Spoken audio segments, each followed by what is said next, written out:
अरे space Geeks, सुना क्या? स्टारलाइनर से आ रही अजीब आवाज के बारे में। चलो पता करते हैं। तो देखो, नासा और बोइंग ने स्टारलाइनर स्पेसक्राफ्ट से आ रही उस अजीब आवाज का राज खोल दिया और पता चला वो तो सिर्फ एक स्पीकर का फीडबैक था। कोई चिंता की बात नहीं, इससे मिशन पर कोई असर नहीं पड़ेगा। स्पेसक्राफ्ट की अनडॉकिंग अभी भी शुक्रवार को ही होगी, तो कोई देरी नहीं। मिशन कंट्रोल ने उस आवाज को एक पल्सिंग नॉइज बताया, बिल्कुल सोनार पिंग जैसा। नासा ने कंफर्म किया कि ये आईएसएस और स्टारलाइनर के बीच ऑडियो सेटअप की वजह से था।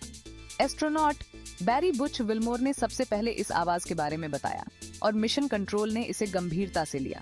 यहाँ तक कि पूर्व एस्ट्रोनॉट क्रिस हेडफील्ड ने भी कहा कि ये उन आवाजों में से एक थी जो आप स्पेस में नहीं सुनना चाहते।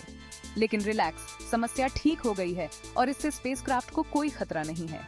स्टारलाइनर न्यू मैक्सिको के व्हाइट सैंड्स स्पेस हार्बर में धरती पर लैंड करने के लिए पूरी तरह तैयार है। Safe travels Starliner.